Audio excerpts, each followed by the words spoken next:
Hello everyone, welcome to my YouTube channel. और आज हम पढ़ेंगे एनवायरमेंटल ज्योग्राफी का 6th topic, that is biodiversity and its conservation. इससे पहले हमने 5 टॉपिक्स कवर कर लिए हैं। If you want to watch them, description में लिंक गिवन है, you can check out. Okay then, इस वीडियो में हम 4 टॉपिक्स के अंडर इस चैप्टर को कवर करेंगे, जहाँ पर हम जानेंगे अबाउट व्हाट इज़ बायोडाइवर्सिटी।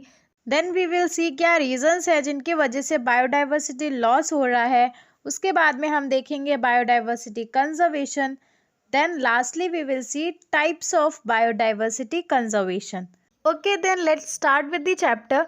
तो बायोडाइवर्सिटी होता क्या है? तो देखो, ये जो वर्ड है ये 2 वर्ड्स को मिला के बना है। These are biological and diversity, जहाँ पर बायोलॉजिकल का मतलब होता है कि जो लाइफ फॉर्म्स की स्टडी है उससे रिलेटेड, मीन्स जो भी लिविंग कंपोनेंट्स हैं हमारे, उनके बारे में बात करते हैं। और diversity means many and different, means अलग अलग वैरायटी की बात हो जाती है डाइवर्सिटी में। तो बेसिकली अगर हम देखें, बायोडाइवर्सिटी का मतलब हुआ जो डाइवर्सिटी है, वैरायटी है हमारे लाइफ फॉर्म्स में, उसको हम कहते हैं। तो biodiversity is all the different kinds of life you will find in one area. मतलब किसी भी एक पर्टिकुलर एरिया में जितनी भी तरह की लाइफ फॉर्म्स हमें मिलती हैं, वैरायटी ऑफ लाइफ फॉर्म्स मिलती हैं, वेदर इट इज़ एनिमल्स और plants, that is what we call biodiversity. The variety of animals, plants, fungi and even microorganism like bacteria that make up our natural world. Means जितनी भी life form है, चाहे वो animals हो, micro organism हो, plants हो, उनमें जितनी भी वेराइटीज़ आती हैं, डिफरेंट डिफरेंट स्पीशीज़ आती हैं, वो हो जाती है बायोडाइवर्सिटी। एंड यही सारी जो डाइवर्सिटी है, यही सारे जो ऑर्गेनिज्म हैं, स्पीशीज़ हैं, ये सारे मिलके एक इकोसिस्टम में वर्क करते हैं, आपस में इंटरेक्ट करते हैं, ताकि जो लाइफ सिस्टम है वो मेंटेन रहे, उसमें बैलेंस बना रहे। तो बायोडाइवर्सिटी क्या होता है? तो it is biological diversity which means life forms में जो वेराइटी है, that is biodiversity. Okay then, अब हम देखेंगे कि क्या रीजंस हैं जिनकी वजह से बायोडाइवर्सिटी लॉस हो रहा है। तो among them very first is habitat destruction, जो कि एक मेजर रीज़न है for the loss of biodiversity.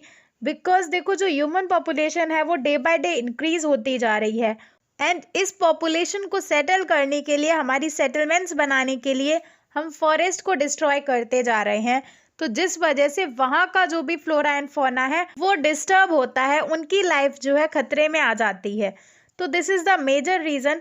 तो सबसे सिग्निफिकेंट, सबसे इम्पॉर्टेंट रीज़न यही है कि फॉरेस्ट डिस्ट्रक्शन हो रहा है, जिसकी वजह से काफ़ी ज़्यादा जो भी हमारी फ्लोरा एंड फौना है उन एरियाज़ की, उनमें डिस्टर्बेंस आता है, वहाँ पर डिसबैलेंस हो जाता है लाइफ सिस्टम्स का। Now second reason is habitat degradation and pollution. तो देखो, हैबिटेट डिग्रेडेशन का सबसे मेजर रीज़न है। तो देखो, हैबिटेट डिग्रेडेशन का सबसे मेजर रीज़न है जो हम पेस्टिसाइड्स, फर्टिलाइजर्स, इन चीज़ों का यूज़ करते हैं, जो कि हमारे जो सॉइल को है डिग्रेड करती है, ख़राब करती है, जिसकी वजह से भी हमारे जो प्लांट्स हैं उनको उतना नरिशमेंट नहीं मिल पाता है, डेवलपमेंट ही नहीं हो पाता है। तो ये चीज़ें भी डिस्टर्ब करती हैं हमारी बायोडाइवर्सिटी को। एंड पॉल्यूशन की बात करें तो इसमें फॉर एग्जांपल एयर पॉल्यूशन होता है बिकॉज ऑफ फैक्ट्रीज, ऑटोमोबाइल्स, जहाँ पर पॉइजनस गैसेस रिलीज होती हैं। तो this also disturbs our life system. Next is introduction of exotic species, जिसका मतलब होता है कि हमने किसी भी स्पीशीज को उसके ओरिजिनल हैबिटेट से उठा करके दूसरी न्यू प्लेस पर लेके गए, जहाँ पर वो पहले नहीं हुआ करती थी। तो इसकी वजह से भी कई बार ऐसा होता है, स्पीशीज़ नए एनवायरनमेंट को अडॉप्ट नहीं कर पाती हैं एंड वो अल्टीमेटली ख़त्म हो जाती हैं। Next is over exploitation. तो आज जो है हमारी पॉपुलेशन, ह्यूमन पॉपुलेशन इंक्रीज़ हो रही है काफ़ी ज़्यादा, एंड पॉपुलेशन ज़्यादा है तो ऑब्वियस है कि नेचुरल रिसोर्सेज का यूज़ भी ज़्यादा हो रहा है, हम उनको ज़्यादा एक्सप्लॉइट कर रहे हैं। फॉर एग्जाम्पल हम देख सकते हैं कि इतना ज़्यादा डिफॉरेस्टेशन हो रहा है, फॉरेस्ट कटिंग हो रही है।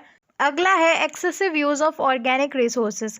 तो देखो, इंडस्ट्रियल सेटअप इंक्रीज हो रहा है, पॉपुलेशन ग्रोथ बढ़ रही है, जिसकी वजह से ह्यूमंस बहुत ज़्यादा बायोलॉजिकल रिसोर्सेज का भी यूज़ कर रहे हैं। कई सारी ऐसी इंडस्ट्रीज़ जो कि प्लांट्स और एनिमल्स पर ही डिपेंडेंट होती हैं, वो भी इन नंबर्स इंक्रीज होती जा रही हैं, जिसकी वजह से बायोडाइवर्सिटी में डिग्रेडेशन हो रहा है। देन कम्स नेचुरल आउटब्रेक्स, तो विच इंक्लूड्स जो भी हमारे डिजास्टर्स होते हैं like volcanic eruption, earthquakes, landslides या फ्लड्स वगैरह आना। तो ये सारे जो एक्सट्रीम सिचुएशंस होती हैं, इनकी वजह से इमीडिएट और सडन डैमेज होता है हमारी बायोडाइवर्सिटी को। इसके अलावा एक और रीज़न गिवन है, that is prevalence of improved species. तो देखो इसका मतलब होता है जो साइंटिफिक प्रोग्रेस हुई है, जिसकी वजह से कई सारी एडवांस्ड स्पीशीज़ इन्वेंट हुई हैं, कई सारे प्लांट्स की, क्रॉप्स की एंड कई सारे एनिमल्स की भी। तो इसकी वजह से जो हमारी एंशिएंट स्पीशीज़ हुआ करती थी वो ख़त्म हो रही हैं, वो एक्सटेंक्शन पे आ रही हैं। तो इसके एग्जाम्पल के फॉर्म में we can see many crops जो कि एंशिएंट टाइम्स में ऑर्गेनिकली होती थी एंड आज के टाइम में बहुत सारी केमिकल्स का यूज़ करके हम प्रोड्यूस करते हैं। तो जिसकी वजह से जो हमारी एंशिएंट टाइम्स की क्रॉप्स हुआ करती थी, वो जो स्पीशीज़ हुआ करती थी वो अब नहीं होती है, या अगर होती है तो it is about to disappear in the coming times. तो दीज वर द रीजंस की जिनकी वजह से हमको बायोडाइवर्सिटी लॉस हो रहा है। अब हम देखेंगे कंजर्वेशन ऑफ बायोडाइवर्सिटी। तो बायोडाइवर्सिटी कंजर्वेशन इसलिए ज़रूरी है ताकि जो हमारे एनवायरनमेंट में, हमारे इकोसिस्टम में सस्टेनेबिलिटी है वो मेंटेन रहे, वो बनी रहे। बहुत सारे एफर्ट्स दिए जा रहे हैं ताकि जो वेरियस स्पीशीज़ हैं उनको हम बचा सकें, प्रिजर्व कर सकें। एंड मेनली जो हमारा फोकस है दैट इज़ ऑन जो रेयर स्पीशीज़ बची हैं, मीन्स वो स्पीशीज़ जिनमें बहुत ही कम ऑर्गेनिज्म रह गए हैं, these are about to extinct या डिसअपियर, उन पे हमारा ज़्यादा फोकस है कि हम उनको कंजर्व कर सकें, प्रिजर्व कर सकें। बायोडाइवर्सिटी कंजर्वेशन जो है ह्यूमन एग्जिस्टेंस के लिए भी इम्पॉर्टेंट है, बिकॉज हम सारे ही ऑर्गेनिज्म एक दूसरे पे इतने ज़्यादा डिपेंडेंट हैं कि अगर एक भी स्पीशीज़ में कमी आई, एक्सटिंक्शन हो गया, तो हमारा पूरा जो लाइफ सिस्टम है वो डिस्टर्ब हो जाएगा, जिसकी वजह से एनवायरनमेंट डिग्रेड होने लगेगा एंड लास्ट में जो है ह्यूमन लाइफ भी डेंजर में आ जाएगी। तो इसलिए बायोडाइवर्सिटी कंजर्वेशन नेसेसरी है ताकि हमारी अर्थ का जो लाइफ सिस्टम है वो बैलेंस्ड रहे, मेंटेन रहे।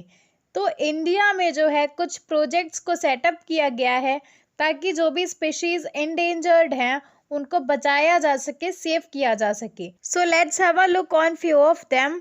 So very first is project tiger, जो कि नाम से ही ऑब्वियस है कि टाइगर्स को कंजर्व करने के लिए, प्रिजर्व करने के लिए इसको सेटअप किया गया है।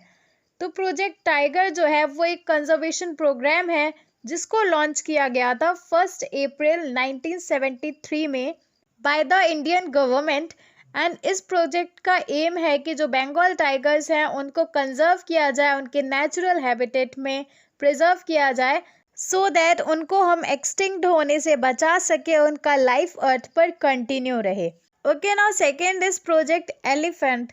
तो ये एक सेंट्रल गवर्नमेंट के थ्रू स्पॉन्सर करी गई स्कीम है जिसको कि लॉन्च किया गया था फरवरी 1992 में। एंड इस प्रोजेक्ट के थ्रू जो गवर्नमेंट है हमारी वो एलिफेंट्स को मैनेज करने में, उनको प्रोटेक्ट करने में हेल्प करती है। Third is protected areas. तो प्रोटेक्टेड एरियाज़ वो एरियाज़ होते हैं जो कि रिजर्व किए जाते हैं ताकि वहाँ की जो नेचुरल वेजिटेशन है, बायोडाइवर्सिटी है, उसको कंजर्व किया जा सके, प्रिजर्व किया जा सके। तो जिम कॉर्बेट नेशनल पार्क जो है वो इंडिया का वेरी फर्स्ट नेशनल पार्क था जिसको कि इस्टेब्लिश किया गया था इन द ईयर 1936। अभी प्रेजेंटली इंडिया में अबाउट 1014 प्रोटेक्टेड एरियाज़ हैं, जिनमें कि 106 are national parks, then 573 are wild life sanctuaries, then we have 115 conservation reserves and 220 community reserves. तो देखो जो वाइल्ड लाइफ सेंचुरी होती है उसमें बेसिकली हम एनिमल्स पे फोकस करते हैं, उनका मोटिव होता है कि एनिमल्स को प्रोटेक्ट करना है। वहीं पर जो नेशनल पार्क होता है वहाँ पर दोनों चीज़ों पे ध्यान दिया जाता है, प्लांट्स और एनिमल्स दोनों को प्रोटेक्ट करने का एम रखा जाता है। ऑल्सो नेशनल पार्क्स जो होते हैं वो वाइल्ड लाइफ सेंचुरीज के कंपैरिजन में ज़्यादा बड़े होते हैं, ज़्यादा लार्ज होते हैं। तो बेसिकली जो प्रोटेक्टेड एरियाज़ होते हैं उनमें जो है एनिमल्स और प्लांट्स को एक सेफर प्लेस दिया जाता है जहाँ पर वो फ्रीली सर्वाइव कर सकते हैं। यहाँ पर जो है ह्यूमन एक्टिविटीज़ से, ह्यूमन इम्पैक्ट से इनको बिल्कुल भी दूर रखा जाता है। ऑल्सो यहाँ पर जो है एनिमल्स की हंटिंग या उनको कैप्चर करना स्ट्रिक्टली प्रोहिबिटेड होता है, मना होता है, बिकॉज यहाँ पर जो एम होता है that is to save the animals and plants from any type of danger or human activities. Okay, then next is biosphere reserve. तो बायोस्फीयर रिजर्व जो होता है इसको इस्टेब्लिश किया जाता है किसी भी रीजन में, ताकि वहाँ की जो कंप्लीट बायोलॉजिकल डाइवर्सिटी है उसको प्रिजर्व किया जा सके, कंजर्व किया जा सके। एंड ये जो रिजर्व्स होते हैं इनका गोल होता है उसकी कंप्लीट जो डाइवर्सिटी है, विच मीन्स या वो प्लांट्स हो या एनिमल्स हो या कोई भी नेटिव्स। नेटिव्स का मतलब होता है जो नेचुरली किसी एरिया में कोई स्पीशीज़ रह रही है, ह्यूमन चेंजेस की वजह से नहीं, नेचुरली रह रही है, उसको हम नेटिव बोलते हैं। उनको कंजर्व किया जा सके, प्रोटेक्ट किया जा सके। तो बायोस्फीयर रिजर्व्स जो हैं उनको स्टैब्लिश किया जाता है ताकि हम ओवरऑल एनवायरनमेंट को प्रोटेक्ट कर सकें। सेकेंडली, जो बायोस्फीयर रिजर्व्स होते हैं उनमें जो है टेरेस्ट्रियल, मैराइन एंड कोस्टल तीनों ही इकोसिस्टम्स इंक्लूड होते हैं। उसके अलावा जो बायोस्फीयर रिजर्व्स होते हैं उनको हमारी नेशनल गवर्नमेंट्स ही नॉमिनेट करती हैं। एंड प्रेजेंटली हमारी इंडिया में 18 बायोस्फीयर रिजर्व्स स्टैब्लिश किए गए हैं बाय द गवर्नमेंट, जहां पर लार्ज एरियाज को प्रोटेक्ट किया जाता है। बट इन 18 बायोस्फीयर रिजर्व्स में से केवल और केवल 12 बायोस्फीयर रिजर्व्स को यूनेस्को के थ्रू रिकॉग्नाइज किया गया है, उसके अंडर मेंशन किया गया है, जो कि एक इंटरनेशनल ऑर्गेनाइजेशन है which stands for united nations educational, scientific and cultural organization. Okay, जो सबसे पहला बायोस्फीयर रिजर्व इंडिया में इस्टेब्लिश किया गया था that was Nilgiri biosphere reserve in the year 1986। And इसके अलावा मैंने यहाँ पर वो 12 बायोस्फीयर रिजर्व मेंशन किए हुए हैं जिनको कि यूनेस्को के थ्रू रिकॉग्नाइज किया गया है। तो among them are Gulf of Mannar, Sundarbans, Nanda Devi, Pachmarhi, Nokrek biosphere, Similipal biosphere, then comes great Nicobar, then Kanchenjunga, Panna biosphere, उसके अलावा Achanakmar, Amarkantak, then is Agasthyamala. So ये है 12 बायोस्फीयर रिजर्व जिनको कि यूनेस्को के थ्रू रिकॉग्नाइज किया गया है। सो यहाँ पर हमने डिस्कस किया अबाउट कैसे बायोडाइवर्सिटी कंजर्वेशन किया जाता है हमारे नेशन में, इंडिया में। Now we will see types of biodiversity conservation. तो एज वी नो जो बायोडाइवर्सिटी है that is very important. Also हमें ये भी पता है कि जो हमारी ह्यूमन एक्टिविटीज़ हो रही हैं इतनी ज़्यादा, industrial setup and technological advancement, इससे बहुत सारा नुकसान भी हो रहा है हमारे नेचुरल एनवायरनमेंट को। काफ़ी सारी animal species and also plant species जो पहले हुआ करती थी, कई सारी जो है एक्सटिंक्ट हो चुकी हैं एंड कुछ इंडेंजर्ड हैं, ख़त्म होने वाली हैं। तो इस वजह से जो है बायोडाइवर्सिटी है वो कम होती जा रही है। दैट इज़ बाय बहुत सारे एफर्ट्स किए जा रहे हैं नेशनल लेवल पे, लोकल लेवल पे एंड ऑल्सो इंटरनेशनल लेवल पे, ताकि जो हमारी बायोडाइवर्सिटी है उसको हम कंजर्व कर सकें, प्रोटेक्ट कर सकें। तो बायोडाइवर्सिटी कंजर्वेशन के दो मेन तरीके हैं। Those are, first is in situ or self dwelling and secondly it is ex situ or artificial habitat conservation. So ex situ जिसका कि लिटरल मीनिंग होता है off site conservation, which means कि कोई भी स्पीशीज़ है उसको उसके नेचुरल हैबिटेट में ना रख करके हम किसी एक्सटर्नल प्लेस पे, किसी दूसरी साइड पे ले जा कर के रखते हैं, वहाँ पर उसे प्रोटेक्शन देते हैं। That is what we call ex situ conservation. तो इस टाइप के कंजर्वेशन में जो है जेनेटिक मटेरियल को ट्रांसफ़र किया जाता है उसकी ओरिजिनल प्लेस से, उस लोकेशन से जहाँ पर वो पाई जाती है। तो इसके एग्जाम्पल में वी कैन से एक्वेरियम्स जो होते हैं, botanical gardens, DNA banks, zoos, ये सारे जो एरियाज़ होते हैं ये एक्स सीटू कंजर्वेशन के एग्जाम्पल्स हैं। या फिर we can say artificial habitat conservation, because ये ह्यूमन मेड है, ये नेचुरल नहीं है। एंड दूसरा है इन सीटू कंजर्वेशन। तो इस टाइप की कंजर्वेशन में जो है कोई भी स्पीशीज़ को उसके नेचुरल हैबिटेट में रख कर के उसी एरिया में प्रोटेक्शन दी जाती है, वहाँ पर उसको प्रोटेक्ट किया जाता है। तो इस टाइप के जो कंजर्वेशन होती है उसमें जो है फ्लोरा एंड फौना को उनके ओरिजिनल प्लेस, उनके रेजिडेंशियल एरियाज में ही प्रोटेक्ट किया जाता है, कंजर्व किया जाता है। इसके एग्जांपल्स में वी कैन से जो नेशनल पार्क्स होते हैं, वाइल्ड लाइफ सेंचुरीज होती हैं, तो these are the examples of in situ conservation. तो इट इज़ वेरी सिंपल। जो एक्स सीटू कंजर्वेशन होता है वहाँ पर हम स्पीशीज़ को ओरिजिनल प्लेस पे नहीं रखते हैं, हम ह्यूमन मेड एरियाज में रखते हैं। एंड जो इन सीटू है दैट इज़ वहाँ पर हम जो है नेचुरल हैबिटेट में स्पीशीज़ को रखते हैं, वहाँ पर उसको प्रोटेक्ट करते हैं। तो this was all about this chapter biodiversity. यहाँ पर हमने सारे टॉपिक्स कवर कर लिए हैं। And that's all for this video. Do like the video, subscribe for more such videos. Bye.